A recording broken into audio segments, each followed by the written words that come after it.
स्वागत है आपका यूनिक आई सेकेंडरी बाइबल फैमिली राजू। तो आज पॉलिटी की 12वीं क्लास है और आज हमारा जो टॉपिक है कि संसद कानून किस तरह से बनाती है।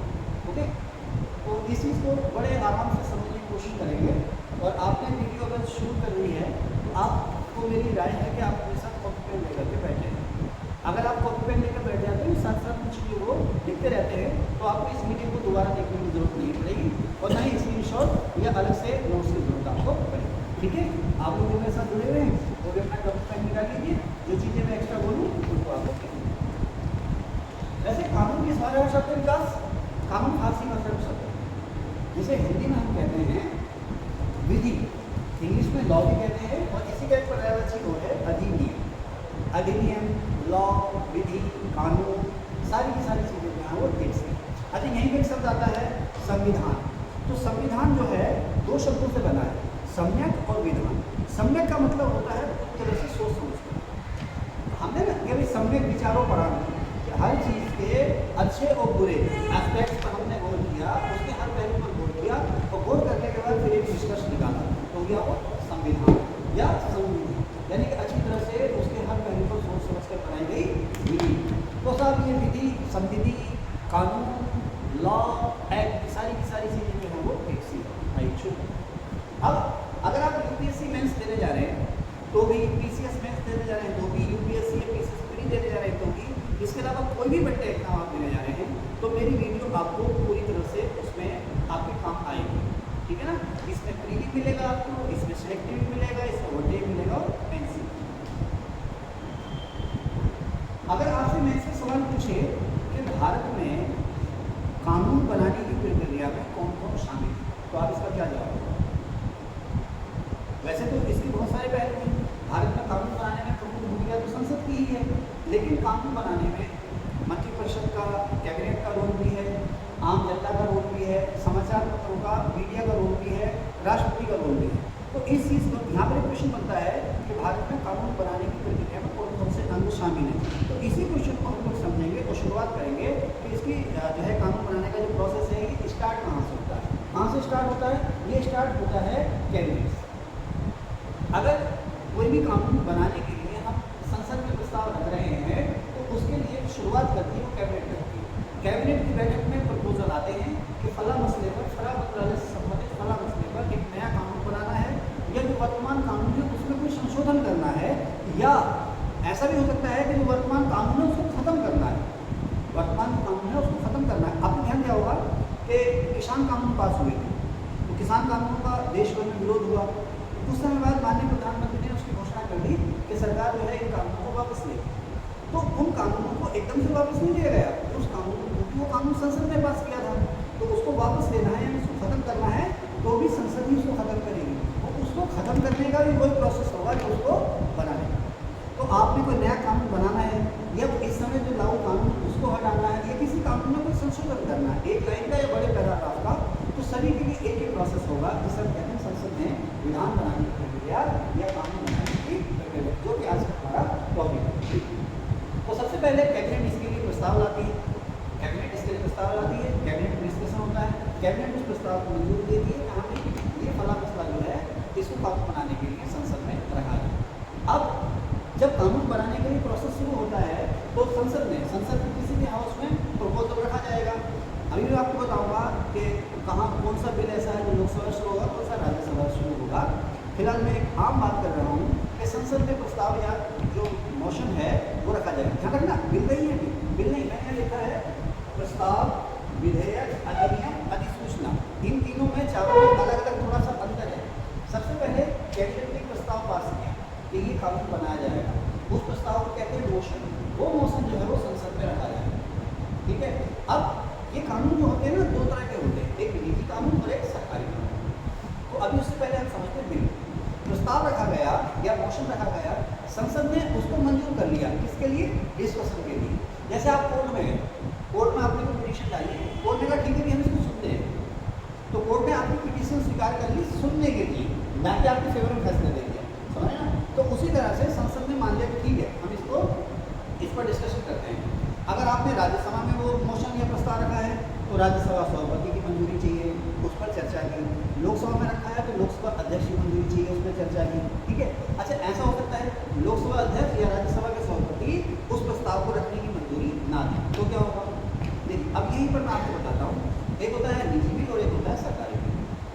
पहले बिल को समझते हैं।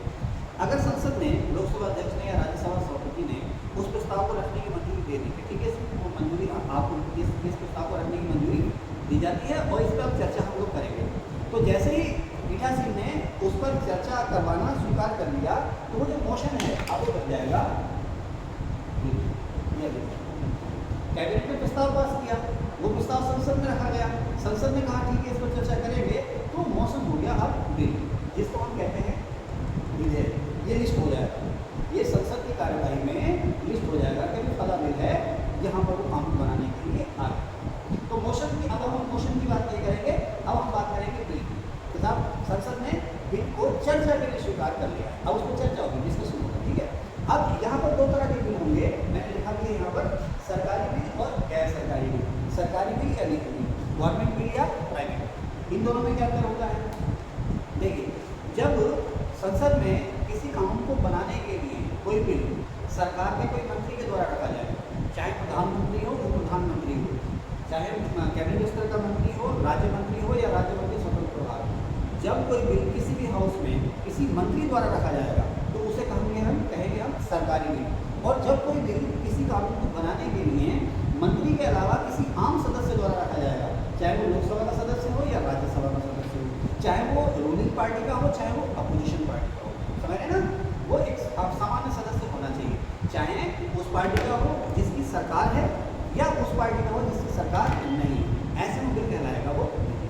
यानी कि अगर कोई मंत्री बिल रखता है तो वो होगा सरकारी बिल, और मंत्री के अलावा कोई अन्य सदस्य, चाहे वो सरकारी पार्टी का हो या गैर सरकारी पार्टी का हो, उसके द्वारा बिल रखा जाता है तो उसको कहा जाएगा गैर सरकारी बिल।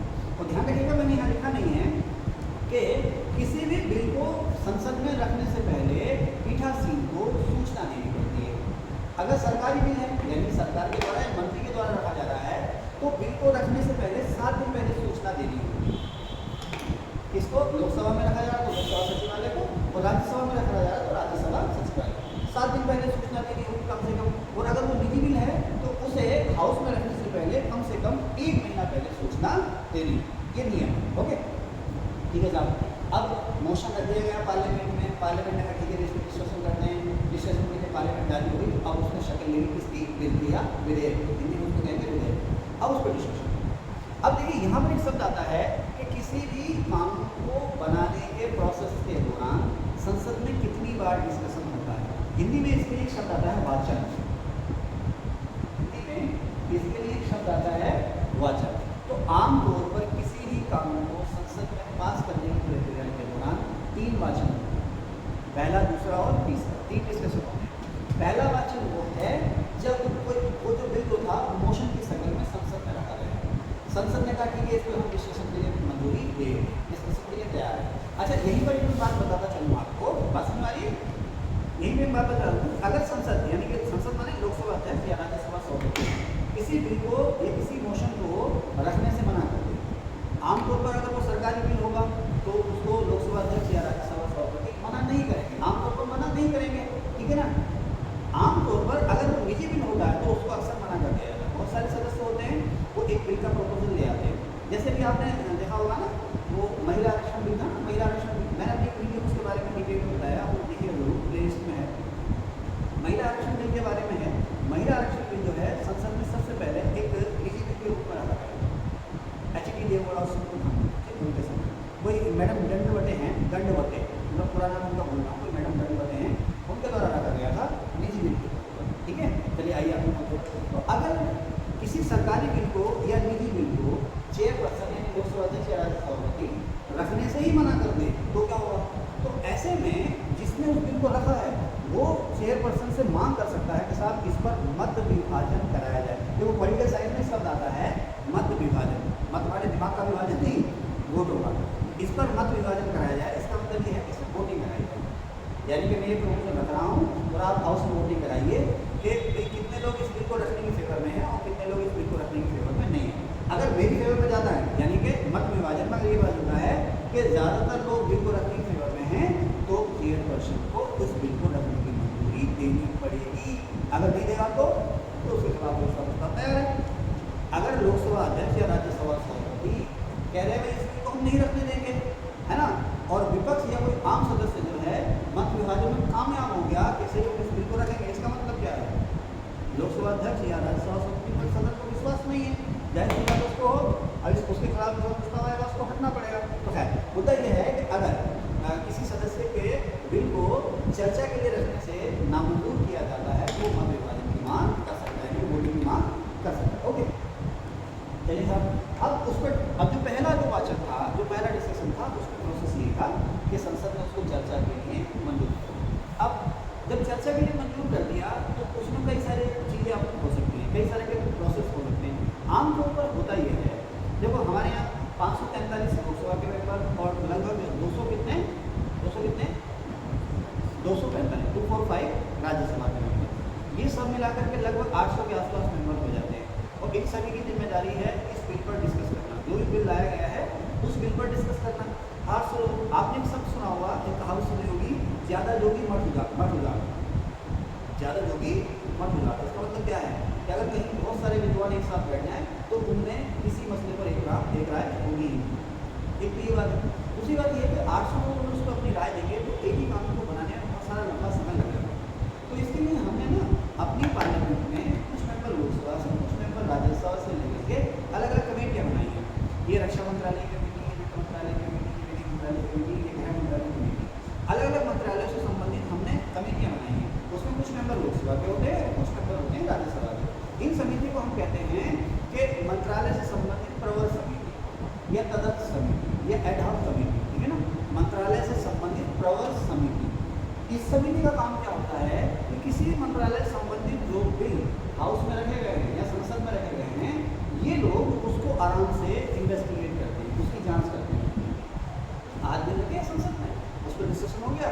डिस्कशन के बाद सरकार का मतलब पीठासीन ये कह सकता है कि चलिए भाई इस पर वोटिंग कराइए, या चर्चा कुछ समय दे सकता है, ये कह सकता है कि भाई इस बिल को जांच के लिए प्रवर समिति को भेज दें। अब प्रवर समिति उसकी जांच करेगी, उसको टाइम दे दिया जाएगा, महीने 2 महीने 3 महीने 4 महीने 6 महीने का उसको टाइम दे दिया जाएगा। उसका मतलब ये है कि बिल बना है, इसके हर पहलू पर आप गौर करें, क्या इसमें कुछ और जोड़ना है या इसमें कुछ घटाना है, ये सही है या गलत है, कुछ भी। जैसे महिला आरक्षण बिल चल रहा है ना, तो महिला आरक्षण बिल जब पास होने के प्रोसेस में था तो कुछ विपक्षी मेंबर ही मांग कर रहे थे कि साहब इस बिल को अभी पास नहीं किया जाए, इसे प्रवर समिति को सौंप दिया जाए। प्रवर समिति कौन सी, कहाँ से बनती है, संसद की समिति होती है, ज्वाइंट समिति होती है, इसमें लोकसभा राज्यसभा दोनों मेंबर होते हैं। तो अब समिति इस पर डिस्कशन करेगी और डिस्कशन के बाद अपनी रिपोर्ट देगी कि ये काटो ये छानो। लेकिन सरकार ने कहा कि इसमें बहुत देर हो जाएगी और हमने ये काम करना है तो इसको हमें पास करना है, ठीक है साहब। तो बिल को प्रवर समिति को नहीं गया, तो अगर वो बिल प्रवर समिति को चला जाता है, वो उस पर डिस्कशन करेगी, डिस्कशन के बाद अपनी रिपोर्ट देगी, किसको देगी, संसद को देगी। अब संसद के सदस्य उससे फिर से डिस्कस करेंगे, बहस करेंगे, ये नहीं है, ये ऐसा नहीं है, वैसा ऐसा नहीं वैसा, ऐसा क्यों हुआ, वैसा क्यों हुआ, ये क्यों नहीं हुआ, वो क्यों नहीं हुआ। अब ये जो प्रोसेस है, प्रवर समिति को भेजा, प्रवर समिति ने उस पर अपनी रिपोर्ट रख दी, अब उस पर डिस्कशन हो रहा है। इसे कहते हैं दूसरे चरण का वचन, दूसरा वचन, सेकेंड राउंड का डिस्कशन। ओके, अब तीसरा नंबर आया, देखो तीसरा नंबर ये आएगा कि अब जो हाउस का जो चेयरपर्सन है, वो प्रोसेस लोकसभा में चल रहा है तो लोकसभा में, राज्यसभा में चल रहा है तो राज्यसभा में। जो हाउस का चेयरपर्सन है वो कहेगा भाई अब आप लोग बताएं कि इस बिल को पास किया जाए या ना किया जाए। अब इसमें 2 चीज़ें आती हैं, एक तो वोटिंग कराओ या ध्वनि मत से।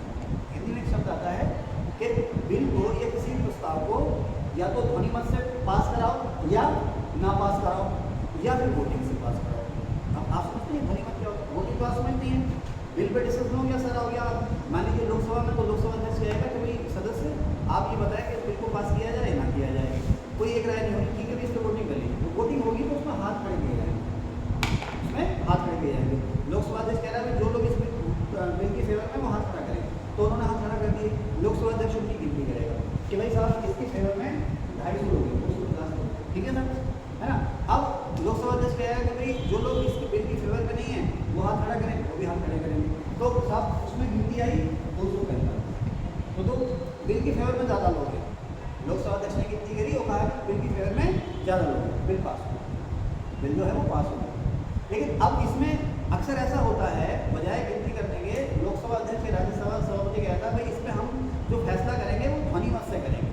ध्वनि मत का मतलब क्या है, ठीक है ना, ध्वनि मत का मतलब क्या है कि लोकसभा अध्यक्ष या राज्यसभा सभापति कहेगा कि जो लोग इस बिल की फेवर में हैं वो बोले सही है, आप बोलना जो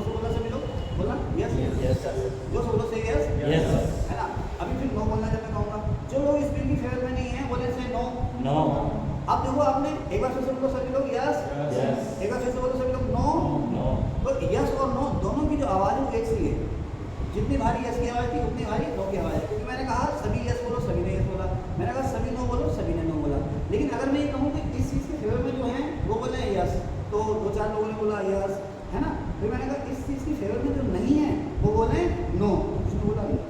तो अब जो पीठासीन है वहाँ पर लोकसभा अध्यक्ष या राज्यसभा सभापति वो डिसाइड करेगा कि साहब इसकी फेवर में ज़्यादा लोग हैं या इसके अगेंस्ट ज़्यादा, सिर्फ यस और नो की आवाज़ से अंदाजा लगा करके। इसमें अक्सर विवाद भी हुए, विपक्ष कहता नहीं था नो में ज़्यादा थे, आपने यहाँ पर जो है मनमर्जी की, लेकिन साहब जो पीठासीन ने कह दिया वो। तो इस प्रोसेस को जब हाथ खड़े करके वोटिंग ना करा करके आवाज़ सुन के यस या नो की, उसे कहते हैं ध्वनि मत। अक्सर अखबारों को पढ़ोगे ना तो लोग सदन में उस प्रस्ताव को ध्वनि मत से पास करते हैं, सदन में उस प्रस्ताव को ध्वनि मत से पास करते हैं। ओके, तो चाहे वो वोटिंग के द्वारा हो या ध्वनि मत से हो, हाउस में उसको पास करें, ठीक है। अब एक हाउस ने पास कर दिया, दूसरे हाउस में जाएगा, दूसरे हाउस में कोई प्रोसेस होगा, उसके बाद राष्ट्रपति के पास जाएगा। तो खैर अभी तो मैंने आपको बताया कि इसमें वाचन क्या होते हैं, 3 वाचन होते हैं। प्रोसेस क्या होगा, पहले कैबिनेट से प्रस्ताव पास होगा, वो प्रस्ताव संसद में चर्चा के लिए रखा जाएगा, संसद उसे चर्चा के लिए मंजूरी को कह देगी तो वो बन जाएगा बिल, और जब वो बिल संसद पास कर देगी तो उसे हम कह देंगे अधिनियम। संसद के दोनों हाउस ने उस बिल को पास कर दिया और राष्ट्रपति ने उस पर सिग्नेचर कर दिए तो बन जाएगा अधिनियम। Okay, let me explain again. कोई बिल है जो कि सिंपल बिल है, सैनिक साधारण बिल है, मैंने यहाँ पे लिख के रखा है कौन से साधारण बिल और विशेष बिल, मैंने यहाँ पे लिख रखा है। अगर कोई बिल साधारण बिल है, अभी मैं आपको बताऊंगा कि साधारण बिल और विशेष बिल क्या होते हैं। विशेष बिल वो होते हैं जिनके लिए कुछ स्पेशल प्रोसीजर चाहिए होता है। अब पहले हम बात करते हैं साधारण बिल की, जिसके लिए कोई खास प्रोसेस नहीं चाहिए होता है। साधारण बिल ऐसे बिल होते हैं जिन्हें कानून बनाने के लिए लोकसभा या राज्यसभा किसी भी हाउस से शुरू किया जाता है, चाहे तो लोकसभा शुरू कर दो चाहे तो राज्यसभा शुरू कर दो, ठीक है। हमने मान लिया लोकसभा से उसको शुरू किया, लोकसभा ने पूरा डिस्कशन के बाद उसको पास कर दिया। अब लोकसभा से पास होने के बाद मिल जाएगा राज्यसभा में, यानी एक सदन से पास हुआ, अब वो दूसरे सदन में जाएगा। दूसरे सदन में भी सेम वही प्रोसेस होगा कि अब ऐसा ना उसमें पीठासीन को रखने से मना तो कर नहीं सकता, क्योंकि सदन में उसकी शुरुआत हो चुकी है, संसद में उसकी शुरुआत हो चुकी है, इसलिए दूसरे हाउस का पीठासीन उसे रखने से मना नहीं कर सकता, भले ही उनको वो पास ना करें, क्योंकि उसको रखने की मंजूरी नहीं देनी पड़ेगी क्योंकि वो प्रोसेस हो चुका है। तो दूसरे सदन में यानी कि राज्यसभा में गया, राज्यसभा में भी वही प्रोसेस होगा कि साहब इसको प्रवर समिति को सौंप दें या चर्चा कर लें या कुछ हम काट छाँट कर लें, जो भी सेम प्रोसेस होगा। राज्यसभा ने भी डिस्कशन किया, मान लीजिए राज्यसभा ने उसको पास कर दिया, ठीक है, बिल राज्यसभा के पास गया, राज्यसभा ने भी उसको पास कर दिया, ठीक है। अब आप देख रहे हैं कि संसद के दोनों सदनों ने उसको पास कर दिया। साधारण बिल था, चाहे वो लोकसभा या चाहे वो राज्यसभा किसी से भी शुरू हो सकता है, लोकसभा ने पास कर दिया, लोकसभा से पास होकर राज्यसभा में गया, राज्यसभा ने पास कर दिया। या वो बिल जो शुरू हुआ था राज्यसभा से हुआ था, यानी कि प्रारंभिक सदन जहाँ से बिल शुरू हुआ था राज्यसभा से शुरू हुआ, राज्यसभा ने सारी औपचारिकताएं पूरी करके उसको पास कर दिया, उसके बाद हो गया लोकसभा के पास, लोकसभा ने उसको पास कर दिया, ठीक है। अब हो जाएगा राष्ट्रपति के पास, एक सदन से दूसरे सदन में पास हो गया, दूसरे सदन ने पास कर दिया, अब हो जाएगा प्रेसिडेंट के पास। अब प्रेसिडेंट क्या करेंगे, साधारण बिल है, प्रेसिडेंट चाहे तो उसे मंजूरी दें, चाहे तो उसे मंजूरी ना दें, दोनों चीज़ें ना, प्रेसिडेंट चाहे तो उसे मंजूरी दें और चाहे तो उसे मंजूरी ना दें, ठीक है, साधारण बिल के लिए। अब यहीं पर जो है, जो हम कहते हैं ना प्रेसिडेंट की वीटो पावर, वो निकल के आती है। 42वें संशोधन से पहले ये क्लियर नहीं था कि किसी बिल पर राष्ट्रपति मंजूरी देंगे या नहीं देंगे, मंजूरी देने के लिए बाध्य हैं या नहीं, ये बिल्कुल भी क्लियर नहीं था। 42वें संशोधन ने इसको क्लियर किया, लेकिन 44वें संशोधन ने राष्ट्रपति को कुछ power they the. In short में आपको बताना चलूँ, 42वें संशोधन से पहले ये क्लियर नहीं था कि राष्ट्रपति संसद के किसी कानून पर हस्ताक्षर करने के लिए या मंत्रिपरिषद की किसी सलाह को मानने के लिए बाध्य हैं या नहीं। 42वें संशोधन से, संविधान के 42वें संशोधन से, उसमें प्रधानमंत्री थी इंदिरा गांधी, उन्होंने संविधान में संशोधन करके ये जुड़वाया कि राष्ट्रपति को उसके कार्यों में सहायता सलाह देने के लिए एक मंत्रिपरिषद होगी, राष्ट्रपति इस मंत्रिपरिषद की सलाह से काम करेगा। राष्ट्रपति बिल्कुल हो गए, पपेट कठपुतली हो गए राष्ट्रपति की शक्तियाँ। बाद में जब जनता पार्टी की सरकार आई, 44वां संशोधन आया, उसमें जनता पार्टी ने 44वें संशोधन के द्वारा ये बात कही कि राष्ट्रपति चाहे तो मंत्रिपरिषद की सलाह को या संसद के किसी कानून को एक बार पुनर्विचार के लिए लौटा सकते हैं। उसके बाद अगर वो सलाह फिर से आती है, उसी रूप में आ जाती है, या वो कानून उसी रूप में आ जाता है, तो अब राष्ट्रपति को उस पर हस्ताक्षर करने होंगे। बल्कि ये सब ना, ये सब नहीं लिखा गया कि राष्ट्रपति को उस पर हस्ताक्षर करने होंगे। हिंदी में इसके लिए शब्द इस्तेमाल किया गया है कि अब अगर वो दोबारा राष्ट्रपति के पास आता है तो राष्ट्रपति उस पर अपनी अनुमति नहीं रोकेंगे। क्या बोला है? राष्ट्रपति उस पर अपनी अनुमति नहीं रोकेंगे। कहने का मतलब क्या है? कहने का मतलब क्या है कि राष्ट्रपति उसे हस्ताक्षर करने से मना नहीं करेंगे। लेकिन अगर वो धन विधेयक या साधारण विधेयक नहीं है, देखो धन विधेयक के तो मामले में तो ये है कि राष्ट्रपति 14 दिन के भीतर डिसीजन ले लें, और संविधान संशोधन विधेयक के मामले में ये है कि राष्ट्रपति 30 दिन के भीतर साइन कर दें, यानी कि मंजूरी दे दें। अन्य किसी विधेयक के लिए राष्ट्रपति पर कोई समय सीमा नहीं है। वित्त विधेयक के केस में है, लेकिन उसमें थोड़ा अंतर है, बताऊंगा क्या होता है अभी। अन्य किसी विधेयक पर राष्ट्रपति के लिए कोई समय सीमा नहीं है। तो यहीं से हमारे राष्ट्रपति के पास वीटो पावर आ जाती है या कुछ एक्चुअल पावर आ जाती है। अगर राष्ट्रपति ने मंजूरी दे दी तब तो राष्ट्रपति ने वीटो का इस्तेमाल ही नहीं किया। वीटो का मतलब क्या है? वीटो को हिंदी में कहते हैं निषेध। वीटो का हिंदी पर्यायवाची है निषेध। वीटो का मतलब है मना करना। मैं मना करता हूँ, राजनीति क्लास में नहीं चले, रोज चले, पाइन तो सही देते हैं, पाइन तो सही देते हैं। तो यहाँ पर वीटो का मतलब है निषेध, यानी कि मना करना। ठीक है ना? अब इसको और एक्सप्लेन करें तो यानी कि मैं मना करता हूँ। जैसे संयुक्त राष्ट्र सुरक्षा परिषद में 5 देशों को वीटो पावर है ना, तो अगर किसी एक देश ने किसी प्रस्ताव पर वीटो कर दिया तो वो प्रपोजल पास नहीं होता। तो यहीं से ये जो 44वां संशोधन है ना भारतीय संविधान का, बहुत ही महत्वपूर्ण है। यहीं से राष्ट्रपति की वीटो पावर निकल के आती है। अगर उन्होंने साइन कर दिए तो कोई दिक्कत नहीं, संसद का कोई मिलाया उन्होंने साइन कर दिए, कोई दिक्कत नहीं। अब अगर उन्होंने उस पर कोई डिसीजन लिया ही नहीं, साइन किए भी नहीं, साइन करने से मना भी नहीं किया और उन्होंने विचार के लिए भी नहीं लौटाया, रिडिस्कशन के लिए भी वो नहीं लौटाया, यानी कि वो पेंडिंग ही है, वो नहीं देंगे, वो उसकी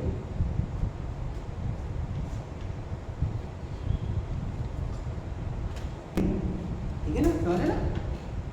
इसको पॉकेट वीटो कहते हैं। ऐसा नहीं कि राष्ट्रपति पूरी फाइल को पॉकेट में डाल के बैठे रहेंगे, ऐसा थोड़ी है।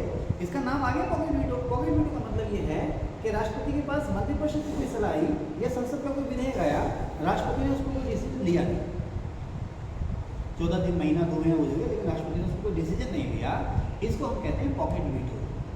भाई वो कानून कब तक लागू नहीं होगा, वो मंत्रिपरिषद का फैसला कब तक लागू नहीं होगा, जब तक कि राष्ट्रपति को सिग्नेचर ना कर दें। अब राष्ट्रपति का सिग्नेचर कर रहे हैं, ना मना कर रहे हैं, ना बता रहे हैं, पेंडिंग। उसको हम कहते हैं जेबी वीटो या पॉकेट वीटो। अच्छा, अब अगर ऐसा हो कि राष्ट्रपति ने कहा कि भाई मुझे इस बिल के या इस सलाह के इस बिंदु पर, इस पहलू पर या सभी लोग पूरे के पूरे बिल पर ही मुझे आपत्ति है। जैसे एक बार कलाम साहब के पास फाइलें गई थी फांसी की सज़ा माफ़ी के लिए, है ना, हमारे भूतपूर्व राष्ट्रपति डॉक्टर APJ कलाम, तो उनके पास फांसी की सज़ा माफ़ी की फाइलें गई। तो उन्होंने एक प्रश्न किया, एक बात कही कि इन फाइलों में ज़्यादातर गरीब लोग ही क्यों, इन फाइलों में ज़्यादातर गरीब लोग ही क्यों हैं? तो काफ़ी चर्चा का मुद्दा बना था मीडिया में, है ना। तो चलिए, अब अगर राष्ट्रपति कोई ऑब्जेक्शन लगा करके कोई कि भाई मुझे इस मामले पे थोड़ी सी आपत्ति है और सरकार या संसद या मंत्रिपरिषद जो है इसको ऐसे नहीं ऐसे कर ले, ये चीज़ हटा दे, या इसमें ऐसा होता तो भी और अच्छा रहता, वो वापस लौटा दे। अब राष्ट्रपति ने मंत्रिपरिषद की सलाह को वापस लौटा दिया तो वो अब पूरी कैबिनेट में रखी जाएगी कि राष्ट्रपति ने यहाँ पर नहीं आपत्ति की है, अब क्या करना है, पूरी कैबिनेट उस पर फिर से डिस्कस करेगी। या संसद को लौटा दिया है तो अब वो प्रोसेस संसद के दोनों हाउस में होगा, वो प्रोसेस जो है वो संसद के दोनों हाउस में होगा कि राष्ट्रपति ने ये जो है इसमें संशोधन सुझाए हैं, आइए इसमें चर्चा करते हैं। एक हाउस में वो संशोधन पास होंगे, जो भी करना है, जो भी काम करना है उसमें होगा, फिर दूसरे हाउस में जाएगा, फिर दोनों हाउस में उन संशोधनों पर डिस्कशन होने के बाद और फिर से राष्ट्रपति के पास जाएगा। लेकिन पहले तो समय लगा, संसद के दोनों हाउस ने उसे पास किया, है ना, राष्ट्रपति महोदय के पास गया, राष्ट्रपति महोदय ने कुछ दिन उस पर गौर किया और गौर ने करने के बाद वापस लौटा दिया। अब जब वापस लौटाया तो फिर से उसको वही प्रोसेस होगा, लोकसभा डिस्कस करेगी, राज्यसभा डिस्कस करेगी, उसके बाद फिर से राष्ट्रपति के पास वो आएगा। तो ऐसे में क्या होगा कि वो जो कार्यवाही थी, वो जो कानून बनने की कार्यवाही थी, वो कुछ समय के लिए टल गई। टल गई कि नहीं टल गई? कुछ समय के लिए सस्पेंड हो गई, नहीं हो गई? हिंदी में इसलिए शब्द आता निलंबन, है ना। आप लोग सुनते हो ना कि सरकारी कर्मचारी को सस्पेंड कर दिया, तो किसी सरकारी कर्मचारी को सस्पेंड करना कुछ सज़ा नहीं है, ये है कि उसके खिलाफ कोई आरोप है, उसके खिलाफ उस पर कोई आरोप लगा है, और अब जब तक उसके खिलाफ जांच होगी उसे उसके उस पद से हटा करके कहीं और अटैच कर दिया जाए। सज़ा सस्पेंशन जो है सज़ा नहीं होती है, यह है कि उसकी सामाजिक प्रतिष्ठा जरूर होती है, अरे उनको तो सस्पेंड कर, ठीक है। तो सस्पेंड का मतलब हिंदी में है निलंबन। तो राष्ट्रपति ने अपनी इस शक्ति का प्रयोग किया, इस वजह से इस बिल को पास होने और लागू करने की जो प्रोसेस है, कार्रवाई है, कुछ समय के लिए टल गई, कुछ समय के लिए सस्पेंड हो गई, कुछ समय के लिए निलंबित हो गई। तो इसको हिंदी में कहते हैं निलंबनकारी वीटो और इंग्लिश में इसको कहते हैं सस्पेंसिव वीटो। सस्पेंस से बना संदेह से, यानी कि राष्ट्रपति कुछ मामले पे या पूरे बिल पर ही संदेह। तो इंग्लिश में इसको कहते हैं सस्पेंसिव वीटो और हिंदी में इसको कहते हैं निलंबनकारी वीटो। अच्छा, अब मजे की बात यह है, यहाँ पर सुनते रहिएगा ध्यान से, वीडियो थोड़ी लंबी हो जाएगी, लेकिन मेरे दिमाग में बहुत सारी चीज़ें आ रही हैं, तो मैं वो आपसे शेयर करके चलूँगा। अब राष्ट्रपति के पास बिल आया, अब राष्ट्रपति उसको सिग्नेचर कर, साधारण सिंपल जो बिल है ना उसकी बात कर रहे हैं, स्पेशल बिल की बात नहीं कर रहे। राष्ट्रपति के पास बिल आया, राष्ट्रपति उस पर डिसीजन ले या ना ले, कोई उसमें किसी तरह की उनके कोई बंदिश नहीं है। यहाँ तक कि राष्ट्रपति का कार्यकाल खत्म हो गया, उन्होंने कोई डिस्कशन नहीं किया, अगले राष्ट्रपति आ गए, उन्होंने भी उस पर कोई डिसीजन नहीं लिया। ऐसे बिल भी पड़े हैं कि अगले राष्ट्रपति आए, उन्होंने भी उस पर कोई डिसीजन नहीं लिया। अब मान लीजिए राष्ट्रपति ने वो बिल वापस भेज दिया। अब जब राष्ट्रपति ने वो बिल वापस भेज दिया तो आमतौर पर हमारे यहाँ परंपरा रही, स्वस्थ परंपरा रही है कि राष्ट्रपति महामहिम जो हैं ऐसे पद पर हैं कि अगर उन्होंने कोई सलाह दी है तो हम उनकी सलाह का आमतौर पर सम्मान करते हैं। उन्होंने जो आपत्तियाँ की हैं उन आपत्तियों पर हम ध्यान देते हैं। तो आमतौर पर होता ऐसा है कि संसद के पास दोबारा वो आता है, तो कई बार ऐसा हुआ है कि संसद ने पूरा का पूरा बिल वापस ले लिया कि चलिए भाई इसको हम पास नहीं करते। कई बार ऐसा हुआ है कि राष्ट्रपति की जो सलाह थी उसका ख्याल किया गया, दोबारा भेज दिया गया। कई बार ऐसा हुआ है कि राष्ट्रपति महोदय ने जो बातें कही थी उन सब नहीं मानी गई, कुछ मानी गई और फिर से राष्ट्रपति महोदय के पास पुनर्विचार के लिए भेज दी गई, फिर से हस्ताक्षर के लिए भेज दी गई। लेकिन ये जरूरी नहीं है कि राष्ट्रपति ने देखो, पहली बात तो राष्ट्रपति के लिए जरूरी नहीं है कि सिग्नेचर करो और इतने दिन में करो और नहीं कर रहे हो तो लौटाओ, कोई जरूरी नहीं है। और अगर राष्ट्रपति ने वो लौटा दिया है तो संसद के लिए भी जरूरी नहीं है कि वो जल्दी से उस पर डिस्कशन कर ले, या डिस्कशन करना ही होगा या डिस्कशन करके दोबारा लौटाना ही होगा ना।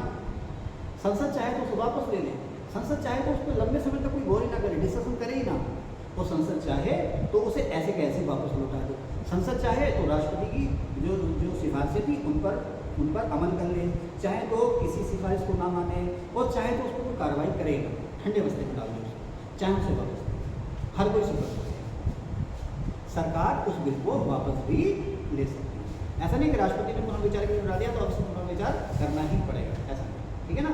अब मैं यहाँ पर रोक रहा हूँ क्योंकि ये वीडियो बहुत लंबी हो जाएगी और इतनी लंबी हो जाएगी कि मुझे इसको अपलोड करने में परेशानी हो जाएगी। तो इस वीडियो का हम जो है सेकंड पार्ट बनाएंगे और यहाँ पर क्वालिटी जो हमने लिखा है ना क्लास 12, हमने चलने दीजिए इसको, यहाँ पर हाथ चलने दीजिए, यहाँ पर हमने जो क्वालिटी क्लास 12 लिखा है तो इसका हम लिख देते हैं पार्ट 1, ताकि आपको दिक्कत ना हो। ये पार्ट 1 है, इसका अभी इसके जस्ट बाद हम इसका पार्ट 2 बनाएंगे। आप हमारे साथ जुड़े रहिए। और एक चीज़ हम आपसे कहना भूल गए कि अगर आपको वीडियो अच्छी लगी है तो आप हमारे चैनल को प्लीज़ सब्सक्राइब जरूर कीजिए।